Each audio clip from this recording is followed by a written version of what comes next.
दोस्तों 22 अगस्त 2025 की दोपहर के 12 बजे का आसपास का समय है।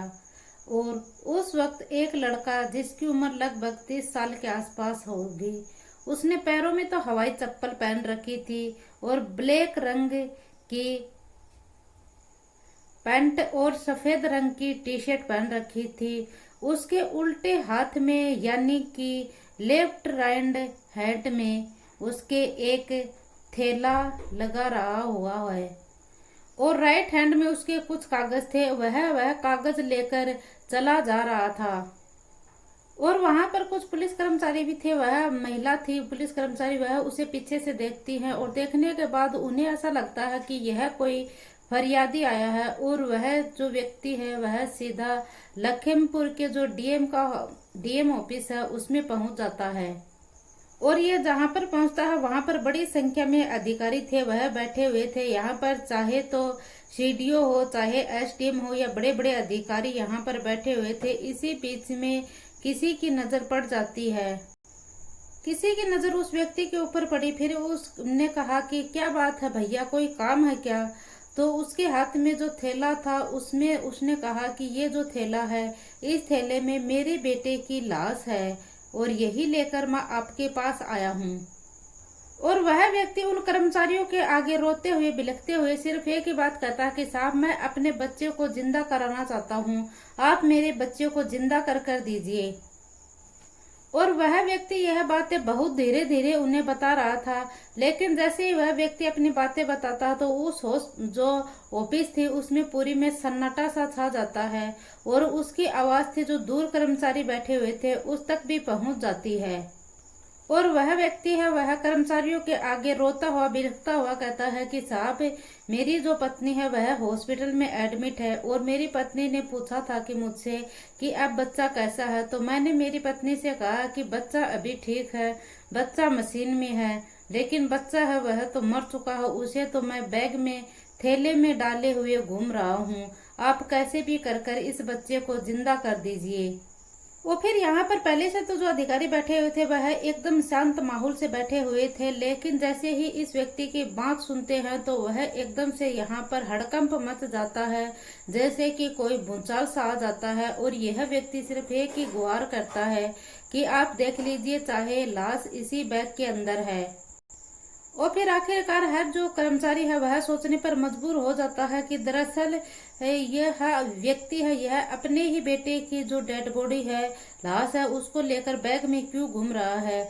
आज की इस कहानी के माध्यम से हम यही जानने की यही समझने की कोशिश करेंगे कि आखिरकार वह 30 साल का जो लड़का है वह अपने बेटे की जो डेड बॉडी है उसको थैले में लेकर क्यों घूम रहा है। दोस्तों, एक व्यक्ति जो कि अपने बेटे की लाश को लेकर सीधा डीएम ऑफिस में पहुंच गया, इस बात की चर्चा पूरे प्रदेश में गूंज रही थी। नमस्कार, राधे राधे, जय श्री कृष्णा। दोस्तों, मैं पूजा आज जो आपके सामने सच्ची घटना लेकर आई हूँ, यह सच्ची घटना है उत्तर प्रदेश की। और उत्तर प्रदेश का एक जिला लगता है लखीमपुर, और लखीमपुर क्षेत्र में ही एक थाना लगता है, थाना है बिर्रा। और बिर्रा थाना के अंतर्गत ही एक गांव लगता है, उस गांव का नाम है नौसर जोगी। और यहाँ पर बात ही 20 अगस्त 2025 की बात है। एक महिला जिसका नाम रूबी होता है, उसकी उम्र लगभग 27 साल के आसपास की होती है, जो कि प्रसव पीड़ा से थोड़ी सी परेशान हो रही है। और उसको लग रहा कि यह दर्द है जो हो रहे हैं। और उसे लगता था कि ये जो दर्द हो रहा है यह बहुत ही असहनीय दर्द है। और साथ में जो उसकी छोटी बहन है वह उसके साथ रहती थी, क्योंकि जो वह प्रेग्नेंट थी और प्रेगनेंसी में देखभाल करने के लिए कोई ना कोई तो साथ होना जरूरी ही होता है। फिर ये जो महिला है यह अपनी छोटी बहन से कहती है कि तुम मुझे अपने जीजा से एक बार बुलाकर दो, मुझे उनसे बात करनी है, मुझे दर्द बहुत ज्यादा होता है। फिर ये जो लड़की है यह अपने जीजा के पास जाती है और उसका जो जीजा होता है विपिन यादव, यह उसे जाकर बोलती है कि दीदी है वह आपको बुला रही है और उसको बहुत ज्यादा परेशान हो रही है। और यह व्यक्ति है विपिन गुप्ता, इसकी उम्र लगभग 30 साल के आसपास होती है। फिर वह उसके पास जाता है अपनी पत्नी के वह जाकर पूछता है तो वह बोलती है कि मुझे बहुत ज़्यादा दर्द हो रहा है, तकलीफ, मैं बहुत ज़्यादा तकलीफ से गुजर रही हूँ, आप मुझे कहीं ना कहीं लेकर चलिए। और जैसे ही रूबी ने यह बात अपने पति विपिन को कही तो उसने कहा कि तुम बिल्कुल परेशान नहीं हो, हम यहीं पास में एक प्राथमिक स्वास्थ्य केंद्र है बिजुआ, वहां पर चलते हैं। और फिर वह रात को जो नजदीकी प्राथमिक सेवा केंद्र है बिजुआ, वहां पर पहुंच जाते हैं।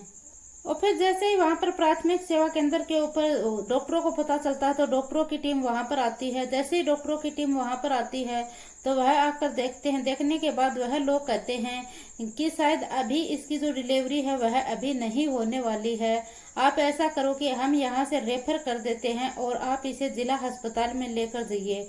और फिर यहाँ से उस महिला को, रूबी को, लखीमपुर जिला अस्पताल में लेकर जाया जाता है और इसे हायर मेडिकल सेंटर यानी कि जिला अस्पताल में रात को ही रेफर कर दिया जाता है।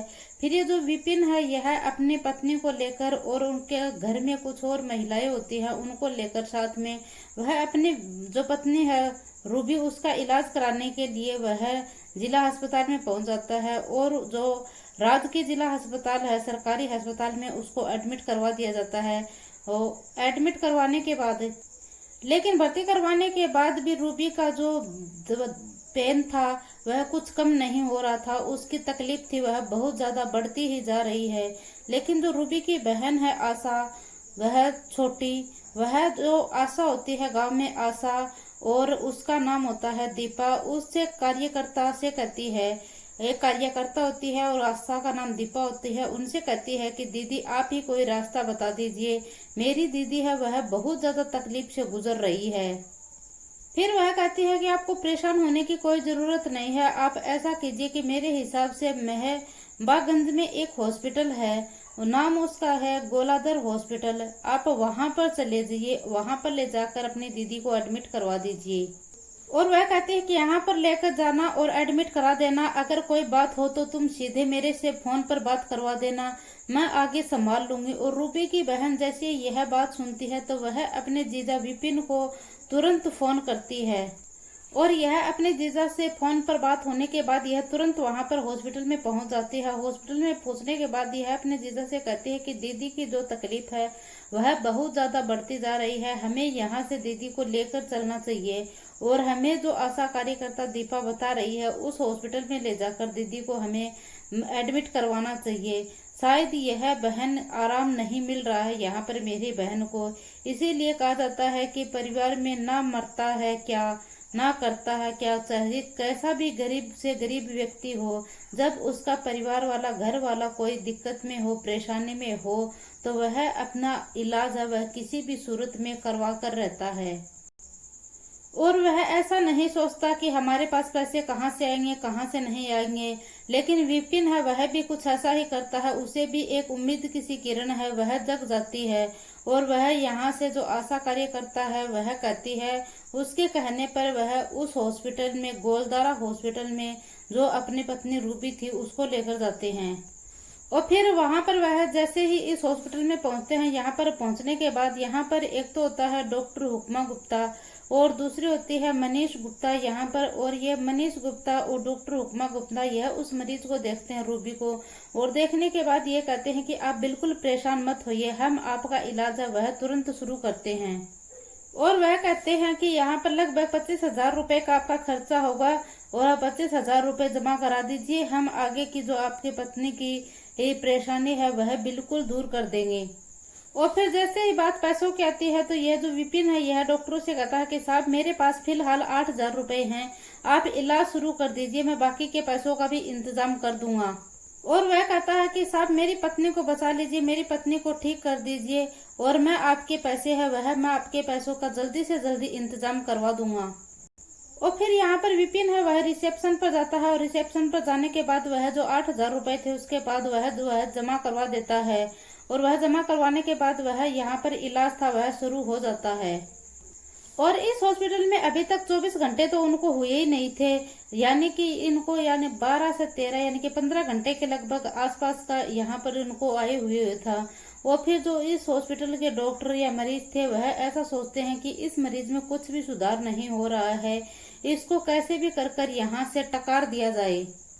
और फिर यहाँ पर जो डॉक्टर होता है वह नर्स को हुक्म देता है इस बात का कि इनको टकार दीजिए। फिर नर्स है वह जो विपिन होता है और उसकी फैमिली वालों को, वो जो बाकी फैमिली वाले सदस्य हैं उनको बोलते हैं कि आप इस मरीज को यहाँ से लेकर जाइए। और यह नर्स जाकर अपने उसके फैमिली वालों से बोलती है कि आप अपने मरीज को यहाँ से लेकर जाइए, यहाँ पर इसका कोई इलाज नहीं होगा।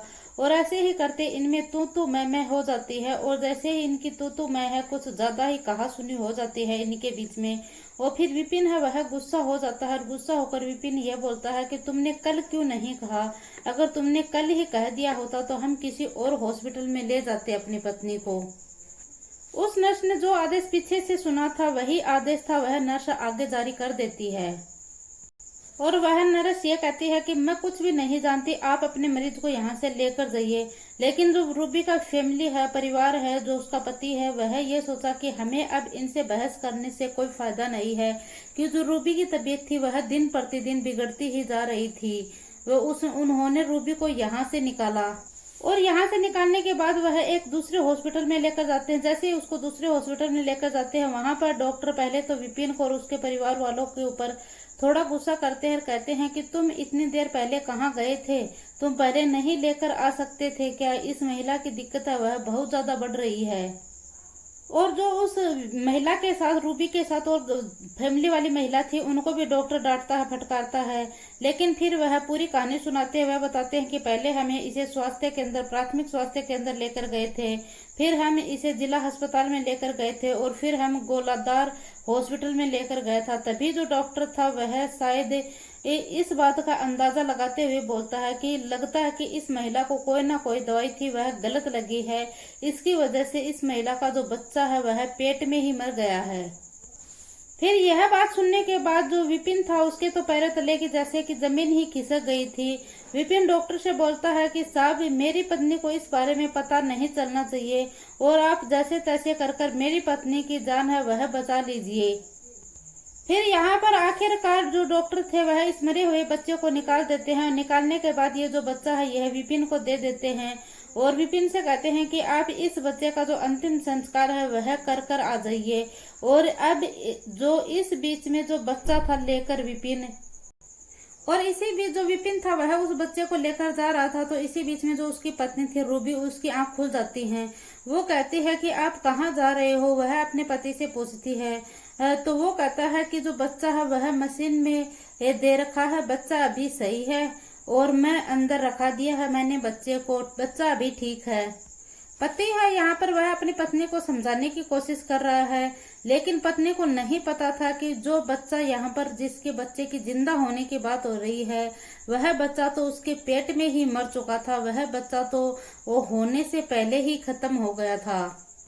और फिर विपिन है वह अपना सर पकड़कर बैठ जाता है। फिर वह जो बच्चा था वह उसको कपड़े में लपेटता है।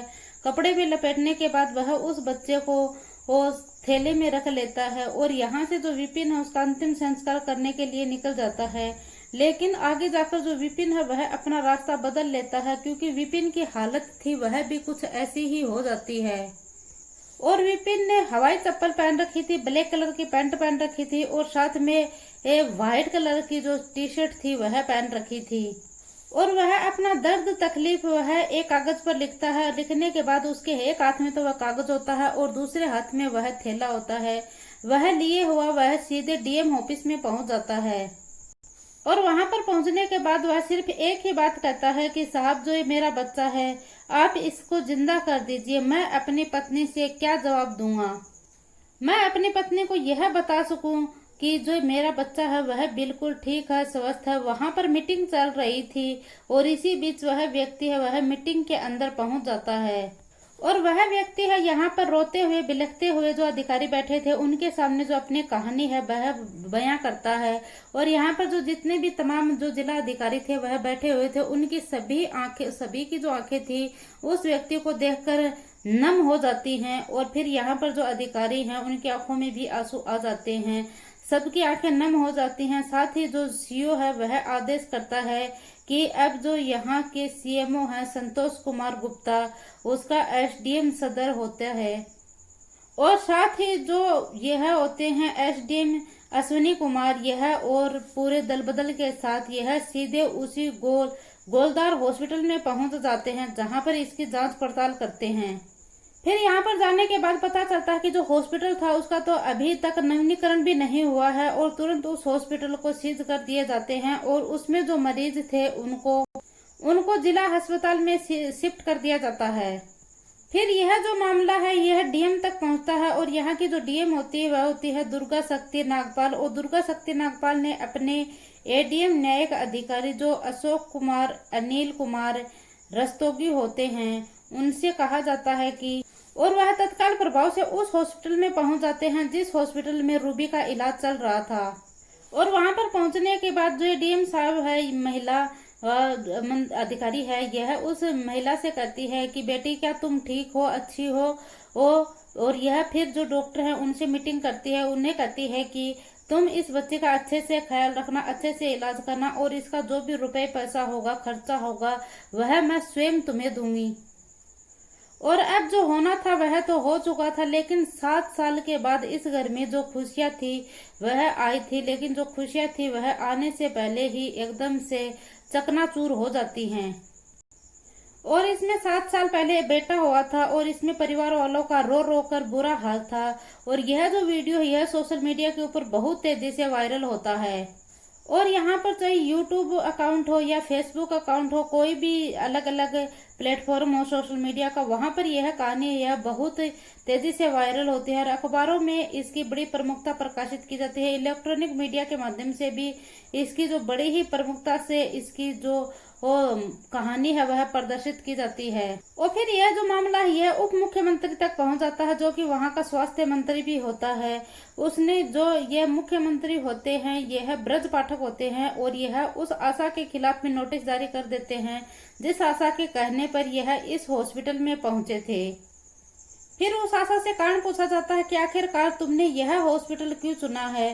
तो हमारे जो ग्रामीण आदेश से जो वीडियो देख रहे हैं उन्हें शायद यह भी पता होगा, जो प्राथमिक सेवा या स्वास्थ्य केंद्र पर जो अगर कोई केस बिगड़ता हुआ दिखता है तो उसे सीधा हायर मेडिकल सेंटर यानी कि जिला अस्पताल में रेफर किया जाता है और फिर आगे जो सीएम जो बड़े हॉस्पिटल है उनमें भेज दिया जाता है और फिर यहाँ पर जो एमएस हॉस्पिटल है उनमें भेज दिया जाता है, आगे से आगे हॉस्पिटलों में भेजा जाता है। और जो सरकारी हॉस्पिटलों की स्थिति है वो तो आप सबको पता है, उसमें बताने की किसी को जरूरत नहीं है। लेकिन हर साल जो बजट जारी होता है उसमें यह कहा जाता है कि हमने इतना बजट जारी किया है, इतना बजट जारी किया है, लेकिन उसका आउटपुट है वह कहाँ जाता है, कहाँ नहीं जाता है, यह किसी को दिखाई नहीं देता है। और यहाँ पर कोई भी परिवार वाला अपने जो बच्चे हैं या कोई अपनी पत्नी है, अपनी माँ है, किसी को ले जाकर यहाँ पर एडमिट करवाते हैं तो कि कोई ना कोई व्यक्ति अपने किसी ना किसी निजी व्यक्ति को खोया है। दोस्तों, इस पूरी घटनाक्रम को सुनाने का उद्देश्य मेरा किसी को दिल को ठेस पहुंचाना नहीं है, किसी को परेशान करना नहीं है, बल्कि आपको जागरूक करना है, सचेत करना है। जय हिंद, जय भारत।